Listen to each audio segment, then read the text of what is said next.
mu nekkoon li gën a fës yëglekaay nañ bëgg kontaante waa tey comme rek problème mu Adji Sarr Sonko waaw moo nekk li nga xam ne moo gën a fës mais dara comme que Sonko wax na Sénégalais yi mais si kaw ñu doxal yoon buñ doxalee yoon rek amaana coow li mën na bañ a bëri quoi mais bu amee parparloo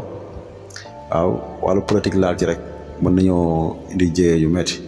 parce que tamit Sénégalais yi ñi ngi xool di gis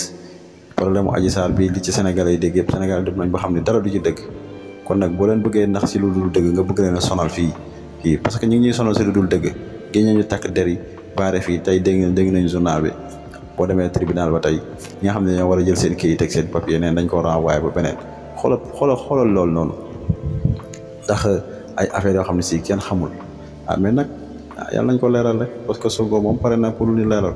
daa ko wàllu dund gi tamit dégg nañu président wax na ci nag gaaw rek mu nekkoon seen taxaw seetlu di leen jaajëfal bu baax a baax